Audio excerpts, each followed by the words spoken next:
भारत माता की, भारत माता की।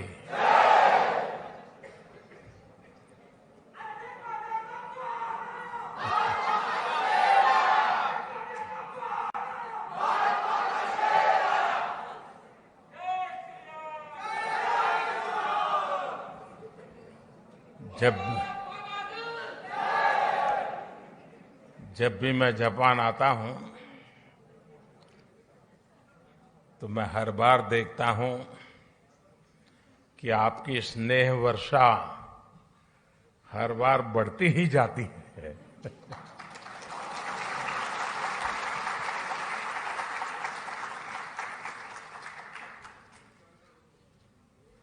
आप में से कई साथी ऐसे हैं जो अनेक वर्षों से यहां बसे हुए हैं। जापान की भाषा, यहां की वेशभूषा, कल्चर, खानपान एक प्रकार से आपके जीवन का भी हिस्सा बन गया है। और हिस्सा बनने का एक कारण ये भी है कि भारतीय समुदाय के संस्कार समावेशक रहे हैं, लेकिन साथ साथ जापान में अपनी परंपरा, अपने मूल्य, अपनी जीवन पद्धति, उसके प्रति जो कमिटमेंट है वो बहुत गहरा है। और इस दोनों का मिलन हुआ है, इसलिए स्वाभाविक रूप से एक अपनेपन के महसूस होना बहुत स्वाभाविक होता है। साथियों, आप यहां रहे हैं, काफी लोग आप लोग यहां बस गए हैं। मैं जानता हूं कईयों ने यहां शादी भी कर ली है।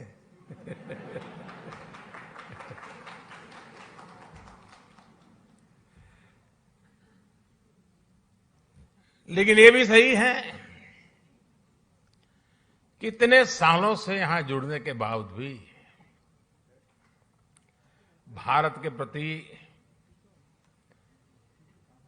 आपकी श्रद्धा, भारत के संबंध में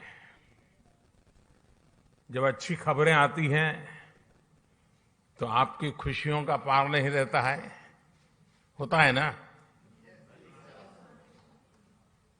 और कभी कोई बुरी खबर आ जाए तो सबसे ज्यादा दुखी भी आप ही होते हैं। ये विशेषता है हम लोगों की कि हम कर्म भूमि से तन मन से जुड़ जाते हैं, खप जाते हैं, लेकिन मातृभूमि के जो जड़ों से जुड़ाव है उससे कभी दूरी नहीं बनने देते हैं।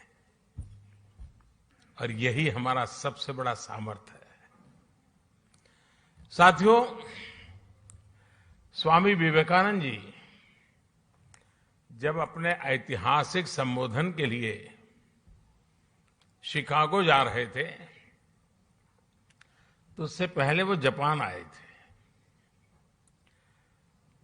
और जापान ने उनके मन मंदिर में, उनके मन मस्तिष्क पर एक गहरा प्रभाव छोड़ा था। जापान के लोगों की देशभक्ति, जापान के लोगों का आत्मविश्वास, यहां का अनुशासन, स्वच्छता के लिए जापान के लोगों की जागरूकता, विवेकानंद जी इसकी खुल करके प्रशंसा की थी। गुरुदेव रविंद्रनाथ जी टैगोर ये भी कहते थे, जापान एक ऐसा देश है जो एक ही साथ प्राचीन भी है और आधुनिक भी है। और टैगोर ने कहा था, Japan has come out of the immemorial East like a lotus blossoming in easy grace. All the while, keeping its firm hold upon the profound depth for which it has sprung. यानी कहना वो चाहते थे कि Japan कमल के फूल की तरह जितनी मजबूती से अपनी जड़ों से जुड़ा है, उतनी ही भव्यता से वो हर तरफ सुंदरता को भी बढ़ाता है।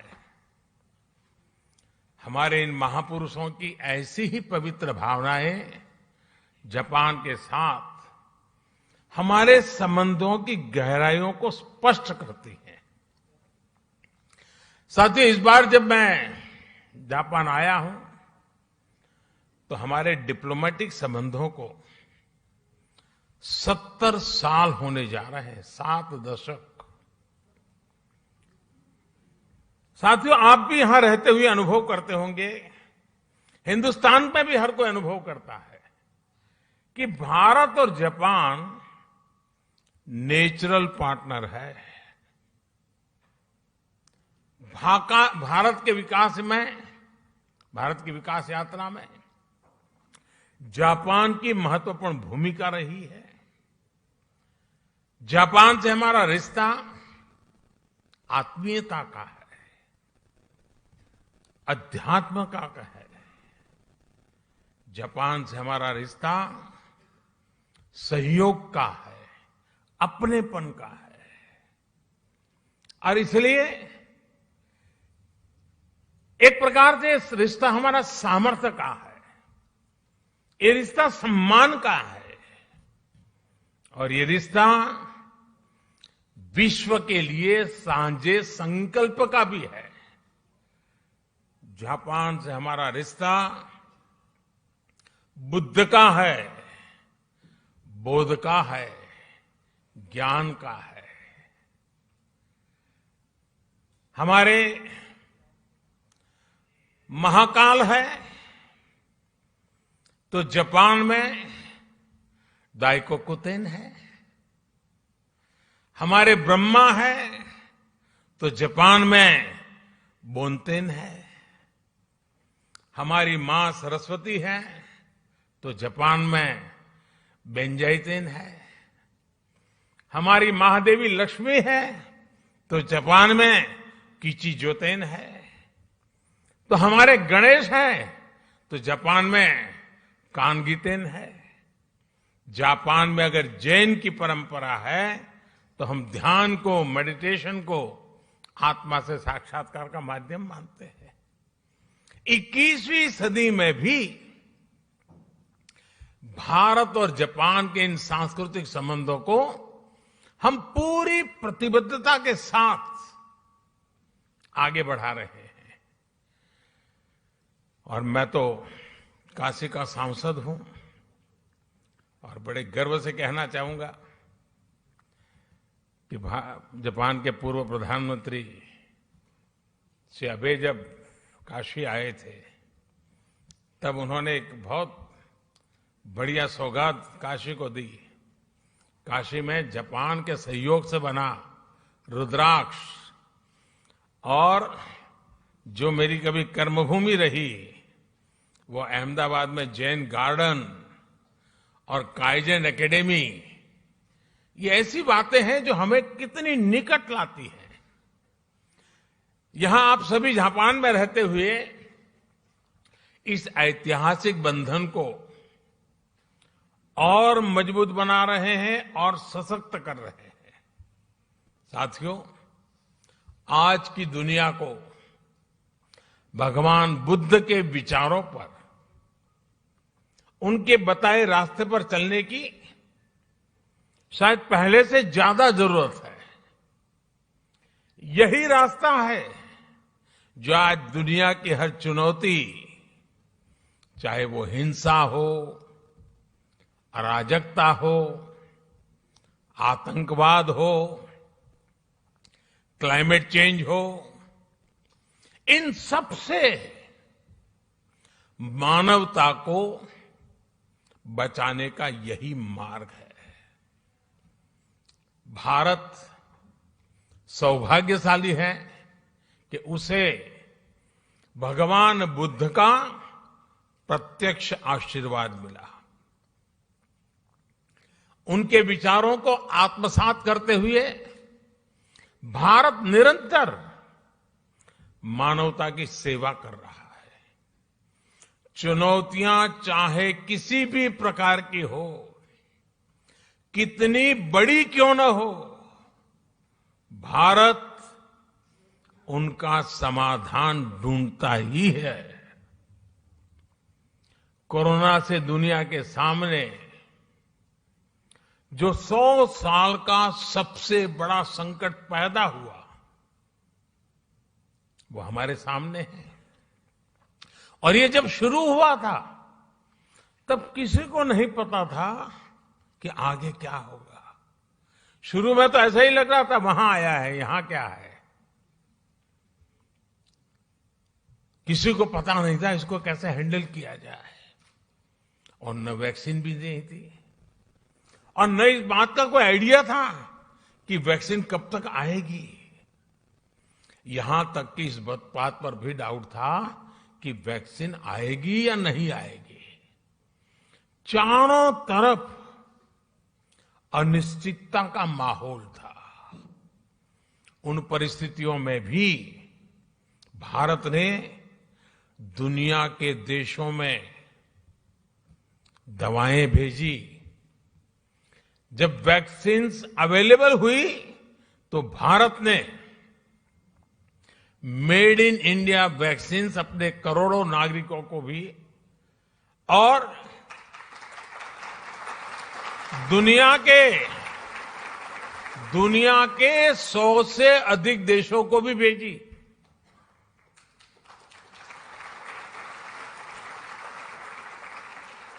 साथियों, अपनी स्वास्थ्य सेवाओं को और बेहतर बनाने के लिए भारत अभूतपूर्व निवेश कर रहा है। दूर सुदूर क्षेत्रों में भी स्वास्थ्य सुविधाएं पहुंचे, इसके लिए देश भर में लाखों नए वेलनेस सेंटर्स बनाए जा रहे हैं। आपको ये जानकर के भी खुशी होगी, शायद आज आपने भी सुना होगा, वर्ल्ड हेल्थ ऑर्गेनाइजेशन WHO ने भारत की आशा वर्कर्स, आशा बहनों को director generals global health leader award से सम्मानित किया है।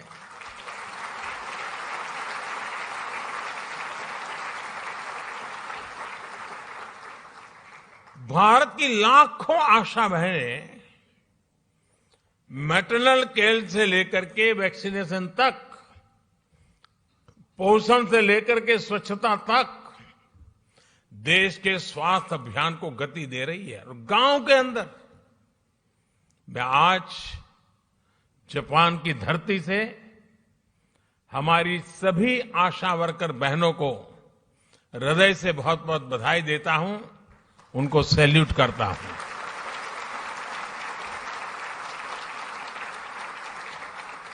साथियों, भारत आज किस तरह वैश्विक चुनौतियों का मुकाबला करने में मदद कर रहा है, इसका एक और उदाहरण एनवायरनमेंट का भी है।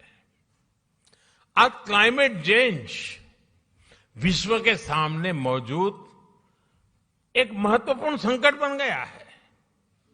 हमने भारत में इस चुनौती को देखा भी और उस चुनौती से स्थायी समाधान के लिए रास्ते भी खोजने की दिशा में हम आगे बढ़े। भारत ने 2070 तक नेट जीरो के लिए कमिट किया है।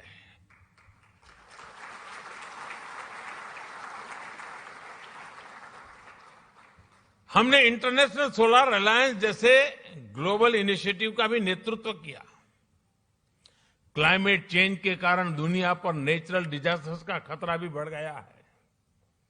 इन डिजास्टर्स के खतरों को, उनके प्रदूषण के दुष्प्रभावों को जापान के लोगों से ज्यादा बेहतर और कौन समझ सकता है। प्राकृतिक आपदाओं से जापान ने लड़ने की क्षमता भी बना दी है। जिस तरह जापान के लोगों ने इन चुनौतियों का सामना किया है, हर समस्या से कुछ न कुछ सीखा है, उसका समाधान खोजा है और व्यवस्थाएं भी विकसित की है, व्यक्तियों का भी उस प्रकार से संस्कार किया है। यह अपने आप में सराहनीय है। इस दिशा में भी भारत ने CDRI यानी coalition for disaster resilient infrastructure में लीड ली है। साथियों, भारत आज ग्रीन फ्यूचर, ग्रीन जॉब्स के लिए, कैरियर रोडमैप के लिए भी बहुत तेजी से आगे बढ़ रहा है। भारत में इलेक्ट्रिक मोबिलिटी को व्यापक प्रोत्साहन दिया जा रहा है। ग्रीन हाइड्रोजन को हाइड्रोकार्बन का विकल्प बनाने के लिए विशेष मिशन शुरू किया गया है। बायोफ्यूल से जुड़ी रिसर्च और इंफ्रास्ट्रक्चर के निर्माण पर बहुत बड़े स्केल पर काम चल रहा है।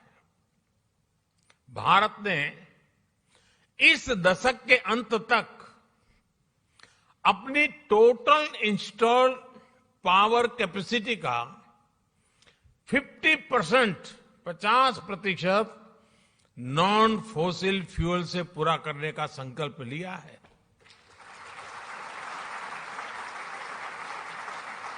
साथियों, समस्याओं के समाधान को लेकर भारतीयों का जो ये आत्मविश्वास है,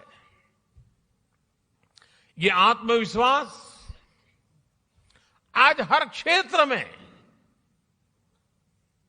हर दिशा में, हर कदम पर दिखाई देता है।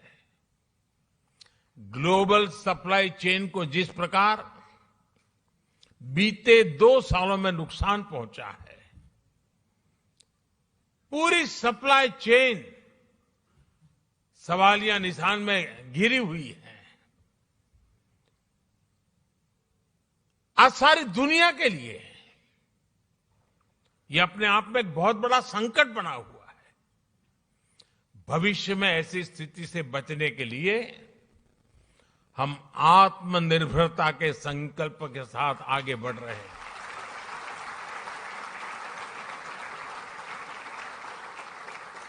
और आत्मनिर्भरता का ये हमारा संकल्प सिर्फ भारत के लिए है ऐसा नहीं है।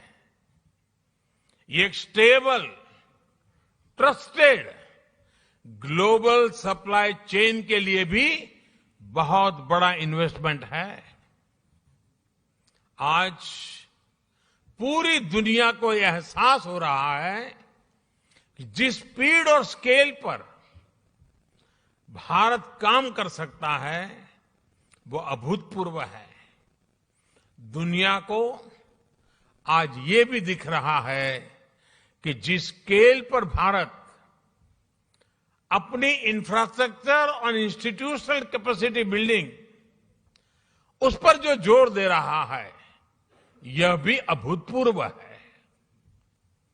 मुझे खुशी है कि हमारी इस कैपेसिटी के निर्माण में जापान एक अहम भागीदार है। Mumbai Ahmedabad high speed rail हो,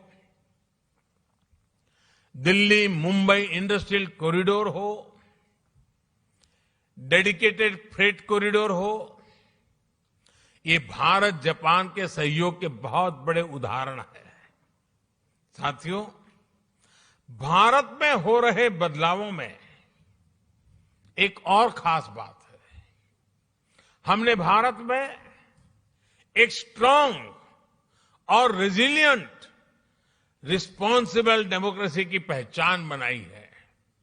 उसको बीते 8 सालों में हमने लोगों के जीवन में सकारात्मक बदलाव का माध्यम बनाया है। भारत की डेमोक्रेटिक प्रोसेस से आज समाज के वो लोग भी जुड़ रहे हैं जो कभी गौरव के साथ ये अनुभव नहीं कर रहे थे कि वो भी इसका हिस्सा है। हर बार हर इलेक्शन में रिकॉर्ड टर्नआउट, और उसमें भी यहां जो हमारी माताएं बहनें हैं उनको जरा खुशी होगी। आप अगर भारत के चुनावों को डिटेल में देखते होंगे तो आपको ध्यान आता होगा कि पुरुषों से ज्यादा महिलाएं वोट कर रही है।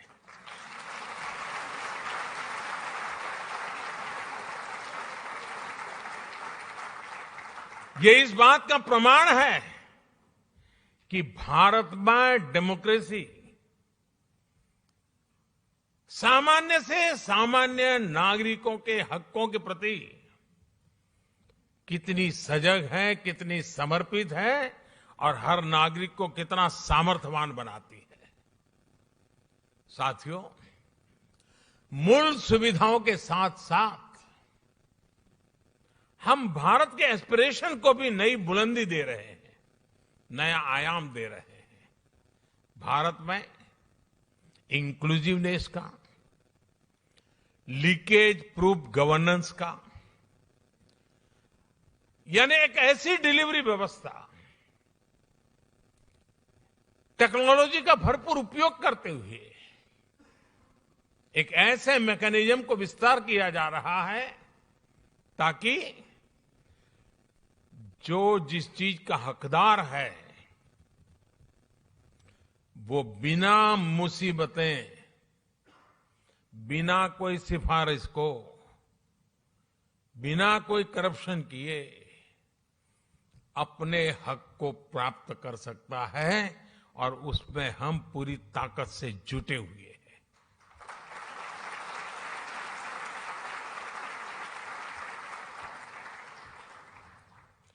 और टेक्नोलॉजी के इस उपयोग ने, डायरेक्ट बेनिफिट ट्रांसफर की इस परंपरा ने कोरोना के इस विकट कालखंड में गत 2 वर्ष में भारत की और खास करके भारत के दूर सुदूर गांव में रहने वाले, जंगलों में रहने वाले हमारे नागरिकों के हकों की बहुत बड़ी रक्षा की है, उनकी मदद की है। साथियों, भारत का बैंकिंग सिस्टम इन मुश्किल हालात में भी निरंतर चलता रहा, और उसका एक कारण भारत में जो डिजिटल रिवॉल्यूशन आया है, डिजिटल नेटवर्क की जो ताकत बनी है, उसका ये परिणाम मिल रहा है। और आपको साथियों जानकर के खुशी होगी, पूरी दुनिया में जो डिजिटल ट्रांजैक्शन होते हैं ना, कैशलेस, यहां जापान में तो आप लोग टेक्नोलॉजी से भली भांति परिचित रहते हैं, लेकिन ये बात सुनकर के आनंद होगा, आश्चर्य होगा और गर्व होगा। पूरे विश्व में जितना भी डिजिटल ट्रांजैक्शन होता है उसमें से 40% अकेले भारत में होता है।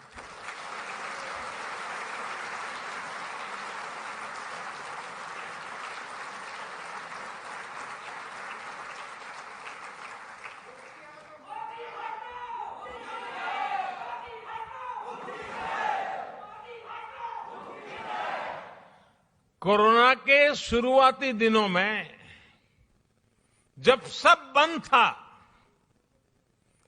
उस संकट के कालखंड में भी भारत सरकार एक क्लिक बटन दबा करके एक साथ करोड़ों भारतीयों तक आसानी से उनके लिए जो मदद पहुंचानी है पहुंचा पाते थे।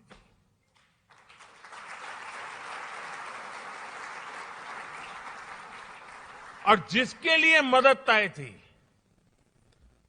उसी को मिली समय पर मिली और इस संकट से जूझने का उसे सामर्थ्य भी मिला। भारत में आज सही मायने में पीपल लेड गवर्नेंस काम कर रही है। गवर्नेंस का यही मॉडल डिलीवरी को एफिशिएंट बना रहा है।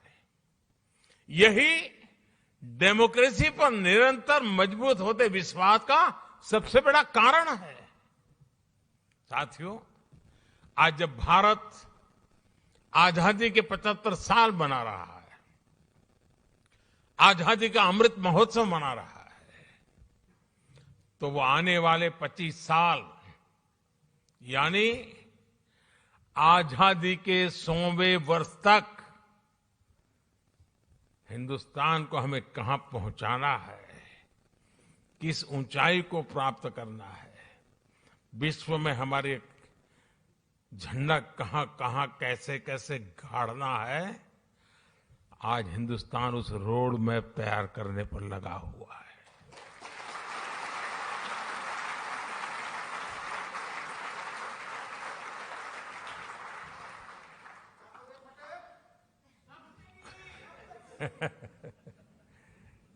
आजादी का ये अमृतकाल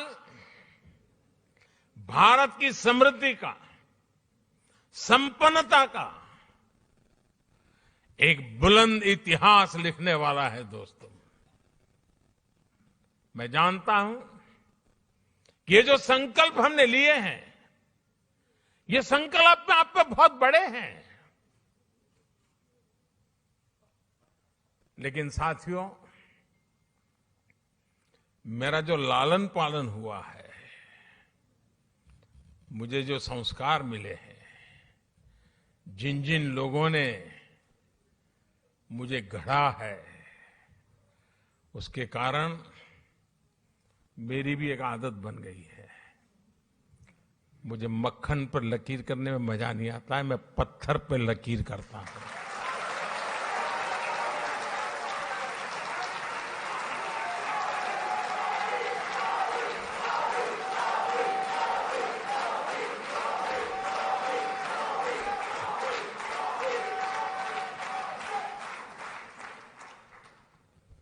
लेकिन साथियों,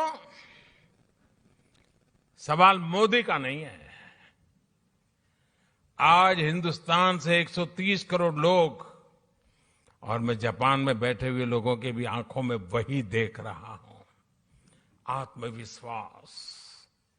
130 करोड़ देशवासियों का आत्मविश्वास, 130 करोड़ संकल्प, 130 करोड़ सपने, और इस 130 करोड़ सपनों को पूर्ण करने का ये विराट सामर्थ्य परिणाम निश्चित लेकर रहेगा। दोस्तों, हमारे सपनों का भारत हम देख के रहेंगे।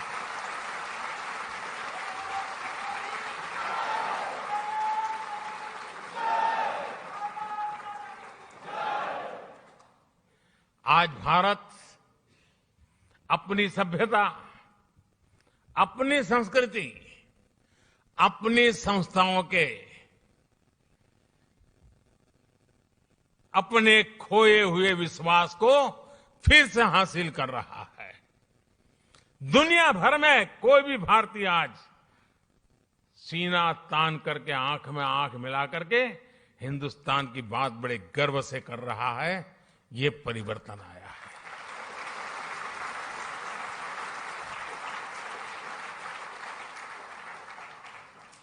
आज मुझे यहां आने से पहले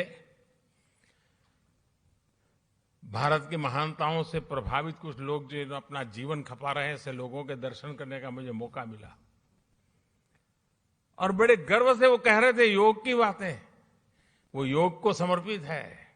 जापान में भी शायद ही कोई होगा जिसको योग की कल्पना न हो। हमारा आयुर्वेद, हमारी पारंपरिक चिकित्सा पद्धति, आजकल तो हमारे मसाले सब दूर, उसकी मांग बढ़ रही है।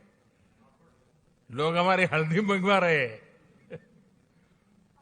इतना ही नहीं साथियों, हमारी खादी, वरना तो आजादी के बाद धीरे धीरे धीरे धीरे उन नेताओं के कॉस्ट्यूम बनकर के रह गई थी।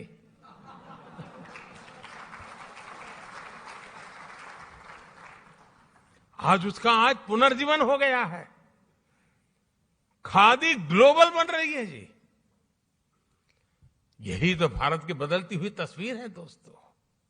आज का भारत अपने अतीत को लेकर जितना गौरवान्वित है, उतना ही tech led, science led, innovation led, talent led future को लेकर भी आशावान है।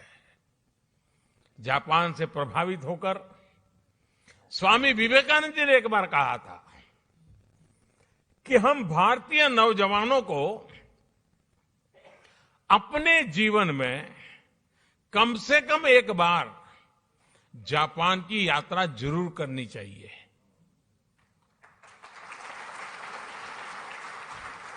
आप लोग ये वाक्य पढ़ करके आएंगे हो ऐसा मैं तो नहीं मानता हूं, लेकिन विवेकानंद जी ने भारत के लोगों को कहा था कि भाई एक बार देखकर तो आओ जापान है कैसा। साथियों, उस जमाने में स्वामी विवेकानंद जी ने जो कहा था, आज के युग के अनुरूप उसी बात को, उसी सद्भावना को आगे बढ़ाते हुए मैं कहना चाहूंगा कि जापान का हर युवा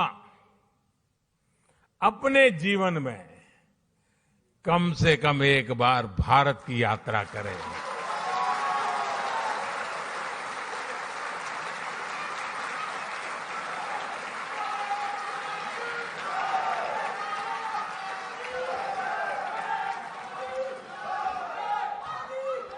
आपने अपनी स्किल से, अपने टैलेंट से, अपनी एंटरप्रेन्योरशिप से जापान की इस महान धरती को मंत्रमुग्ध किया है। भारतीयता के रंगों से, भारत की संभावनाओं से भी आपको जापान को लगातार परिचित कराना है। आस्था हो या एडवेंचर, जापान के लिए तो भारत एक स्वाभाविक टूरिस्ट डेस्टिनेशन है। और इसलिए भारत चलो, भारत देखो, भारत से जुड़ो, इस संकल्प से जापान के हर मेरे भारतीय से मैं आग्रह करूंगा कि वो उससे जुड़े। मुझे विश्वास है कि आपके सार्थक प्रयासों से भारत जापान की दोस्ती को नई बुलंदी मिलेंगी। इस अद्भुत स्वागत के लिए, और मैं देख रहा था, अंदर आ रहा था, चारों तरफ जोश, नारे, उत्साह, और जितना भारत को आप अपने में जीने की कोशिश करते दिख रहे हो, ये सचमुच में दिल को छूने वाला है।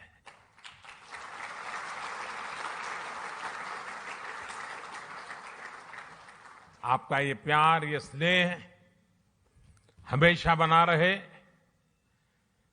इतनी बड़ी तादाद में आकर के, और मुझे बताया गया कि जापान में से सिर्फ टोक्यो से नहीं, बाहर से भी कुछ साथी आज आए हैं।